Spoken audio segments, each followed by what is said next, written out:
I'm Darran Crager, And I'm Shelly Crager, his wife. and we've been married for 36 years. We have 2 amazing kids, and they've blessed us with 3 grandkids that all live here in the area. And childhood memories, it was always evolved around some type of big family activity, and we have family reunions or during the holidays when cousins and aunts and uncles and everybody get together. That was always a lot of fun, and a lot of always something to look forward to the following year or following holiday. So those were great. Yeah, I would say my childhood memories are pretty similar to that. My grandparents lived up in the mountains, and so we would go up there for about every other weekend and then on the holidays, and especially when all the extended family would come together. I think just family memories, not of the things that we did, but just of the moments that we were all together. Yeah, Those are my greatest memories. Yeah, we've got great family memories of my father and I and my brother always going out and go fishing. We just loved doing that. We look forward to that. And there was always something that evolved around other people and having those relationships, just not the individuality of I did this and I did that, accomplishments, but it was always a we thing. Yeah. I think not necessarily a childhood memory, but probably an early marriage memory that stands out the most, which deals with family, is just when you're building 2 relationships together. And coming from 2 very different backgrounds, I came from a very large, loud family in which we were all very loud together, 5 girls and just a lot of activity going on. And Darran came from a very quiet family. And so when we first got married, it was merging those 2 childhood memory family moments together.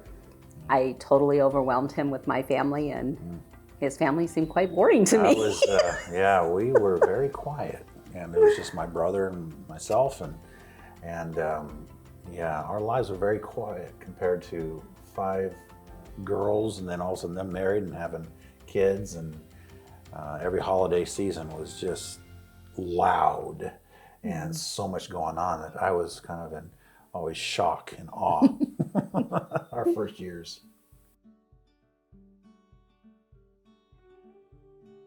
Well, we've been married for 36 years. I think, happily ever after is kind of funny because it really is something. Happily ever after is not something that happens. It's something you work for.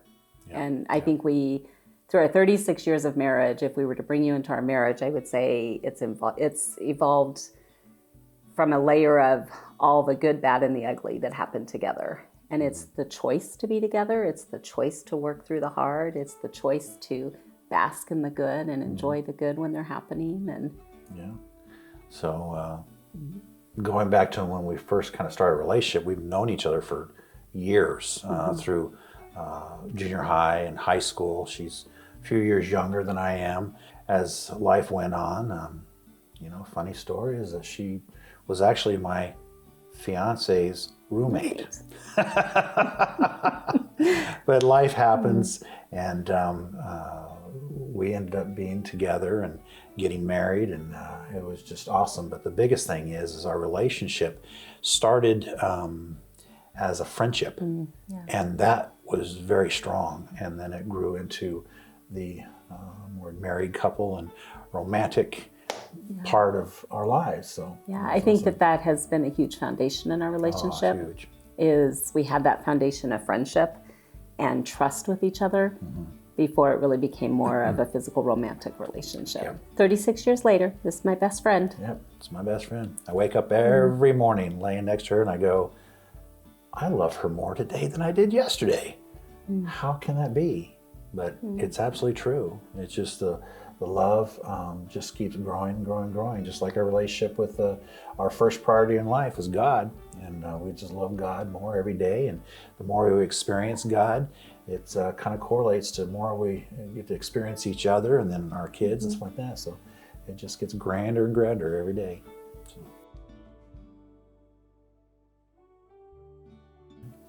So I can speak for me personally. Writing has never been something that I would have necessarily thought about us going into. We both I would say we both love to inspire people. We both Absolutely. really have that drive to inspire people.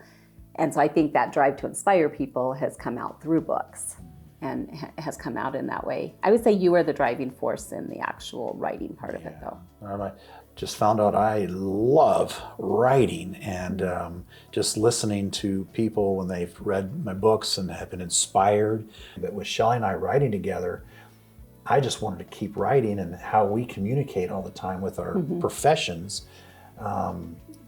We're always bouncing stuff back and forth and ideas, and if I found myself while she was, always at work or something like that, and I had the opportunity to be here at home and start putting words down and ideas down, and she had come home and I'd said, "What do you think about this?" And we would just build on top of it, and go on. Sooner or later, we found out we have a book. This seems to be an area that is a battle for many, many couples. And I think particularly from a church perspective, it's something we don't talk about. It almost becomes this taboo. We don't talk about this piece, but it is the most central component that can make or break a marriage. Within our own marriage, yes, we had that battle. But again, we had to learn about each other. We had to learn the difference between male and female, with the mind and the heart and the drives in life. And a lot of it comes to knowing that the ladies, their drive is what's from their heart. Their heart drives. You can speak better. You can speak better than I can on that. So, I think we hit a point in our marriage where that's why we came with the title. It was really a battle on a regular basis, and when you're in battle, it feels like you're against each other, not with each other. And so it was us kind of pausing and seeking to understand where the conflict was coming from, that we really came up with the thoughts and the ideas that are in the book. And it was really seeking to understand how we differ in perspectives, how we differ in our needs. And it comes down to, instead of looking at what are my needs in this, you're seeking to understand from what are the needs of the other person, and how do we bring those together. Compromise is a part of everything in a marriage, and it is the center compromise when it comes to the battle of the bedroom. Yeah, absolutely. Battles in the bedroom. So from a man's perspective, it can be very frustrating. Expectations. Men, we're driven. God created this within us for a reason, and we allow our minds to run away during the day, and a circus in our heads kind of start forming of what the evening and night's going to look like with our wives. And then you've got the mom at home who's been in the circus all day. Yeah, absolutely. And I didn't want the circus coming home into my bedroom at night, because I was trying to get away from that during the day. And I think one of the things we bring out in the book talks about unmet expectations will always create frustration. Yeah. And I think that was one of the key ingredients in which which helped us overcome that, was we started really gathering a perspective of what were our expectations, and talking about what those expectations were. Because most of the time when the frustration would happen, it would be because you had an expectation that I didn't know you had. Yeah, exactly. And then you would get mad and frustrated, and I'd be sitting there going, "Why is he mad?" And then I would get mad and frustrated. And when we learned how to break that down, and we even use dialogue now, like, what is your expectation? And that way we can both plan towards that, and we both know where we're coming from in that. So I think that was really a common ingredient. Yeah. But in our book, we explain, gentlemen, we want, to be fulfilled. Yes, we will show you how you can be fulfilled. Ladies, how you can be fulfilled, and equally balancing this out. So we're not saying, less activity, less sex in the bedroom. No, we're actually saying, no, we can show you how more activity can be in the bedroom, and a lot more joy and happiness can come out of it. With both people being both fulfilled people can be in it, and not being in a selfish mindset of, well, I didn't get mine or whatever. It's like, no, we shared a relationship, and it keeps building in a very healthy and respectful relationship. Yeah, we talk a lot about in the book too. It's important to really begin to understand and know each other too. So many times I think married couples know each other from a surface level, but absolutely. Really, I think people want to dig in and want to to really reflect on, well, how do I feel loved? How do I feel this? How does this, but instead transferring it to what is his love language? How does he feel loved? How does he receive that? What does that look like for him? And vice versa. And when you're focused on the other person, it really tears down all those walls. Yep.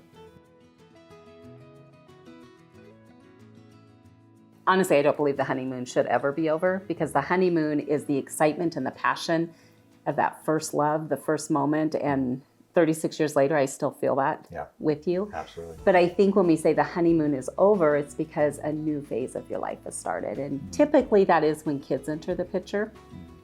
And it's because time changes, space changes, privacy changes, all of those kind of things change. Yeah. Again, from a man's perspective, what was your honeymoon all about? What was your purpose in getting married? If it was very worldly and very physical, sure, the honeymoon could be over for you in here, and physically. But if you have a healthy relationship and everything else we've been talking about, the honeymoon has its stages along the way. And it can keep growing and growing and growing where you love each other. We're here to say that, our love grows every year, more and more to each other. That means everything else we're talking about the battle in the bedroom, gets better and better and better every year. It does. For us in 36 years and stuff, it just, to me, in my mind, you kind of have a dip here and there, but everything just keeps growing and getting better and better. I'm going to be open and say, because we're just open book, but I'm sorry. We've been married for 36 years and it's better now than it's ever been. Yeah, we kind of created, and it's laid out in the book, but just kind of a quick snippet of it, we kind of created as our own communication system where we kind of correlated it with dining. And so you had fast food dining, you had dine-in, and then you had fine dining. And if we went to a fine dining restaurant every single night, it really wouldn't be fine dining anymore. Yeah. And yet if we had fast food every night, that wouldn't be healthy either. No. And so that kind of became a communication tool for us that would help us understand what the expectation was going to be. Yeah. Fast food was just kind of that, like, hey, this is just a quick, we're driving in, driving out kind of mode. Fine dining was like, this is like that. This is that honeymoon moment. The 5-course meal, kind of thing.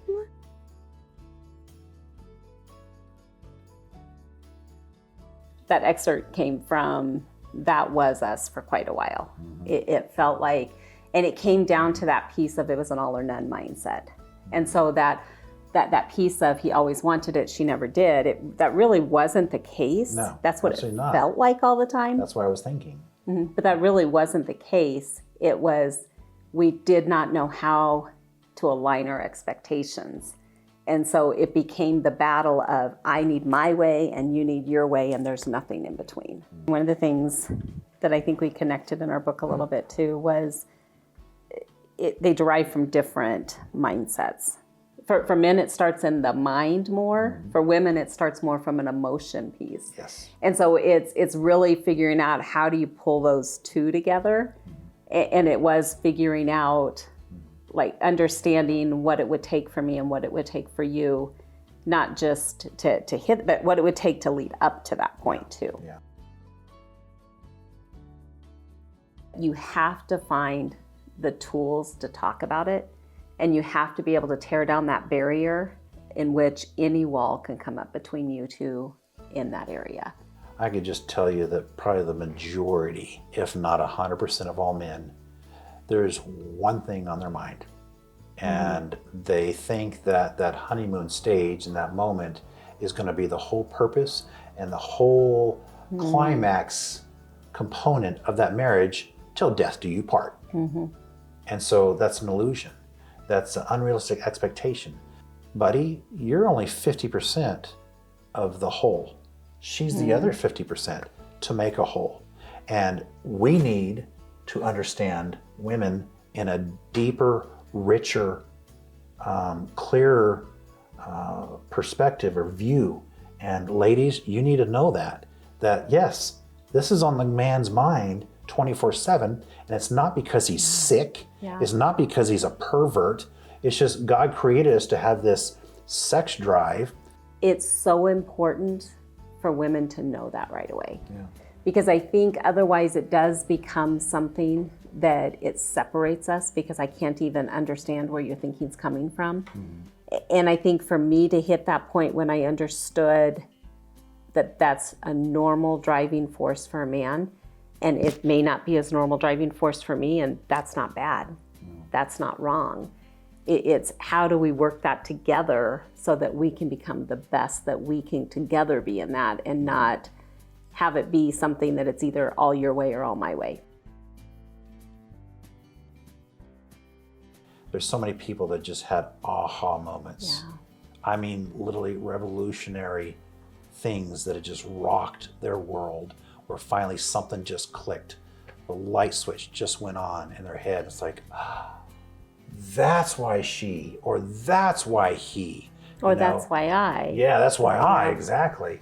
So while they're reading the book, the excitement is, I would love to be a fly on the wall watching people read the book, because it's just, they're going to just go, and just be so excited about it. They can then help break this awful cycle of divorce, this awful cycle of unneeded, awful, terrible arguing and fights that don't need to be happening. Yes, there's going to be disagreements and arguments, but after reading the book, that they take heart in having now some wisdom from experience that we're writing from ourselves, that they take that and just be a healthier person that has now hope, joy, and contentment in their life. What we went through in the experiences in this book took us from surviving in a marriage to thriving in a marriage. Big time. And I think that would be my passion and my goal for people as they're reading that book, that it would be, a relationship shouldn't be something you're just surviving in. A relationship should be something that you're thriving in, that you're better tomorrow because of this person, and I'm better tomorrow because of you, and that we're growing together in that, and not just surviving and living life together, but not really doing life together. Yeah. Shelly and I have a lot of notes and scripted a lot of different things to come about, such as we're going to expand from here to going into parenting mode, raising happy, thriving kids. Just from our perspective of how we raised our kids, from experiences from seeing other couples. Shelly has a huge advantage with kids and understanding kids, being a principal for over 25 years and a teacher before that. I mean, she's surrounded by 600 kids every single day. And then on top of that, you think, I have a research field every day. and then on top of that, you look at the parents, and then the extended parents. This is from broken marriages and stuff like that. So seeing all those relationships, experiencing all the kids, all the different personality types, all the different things that children might have, and parents trying to understand kids, and kids trying to understand their parents. And we're just going to be kind of put that into a book to help parents be better parents, and to raise healthy kids that, like Shelly says, that will thrive in life. And again, thrive in life as understanding what they do well, helping other people what they do well and what they are good and do right, helping other people grow, growing as servants, in this world, just not being selfish lovers, of ourselves, and to teach them to love and honor other people, but most of all God. So. Yeah.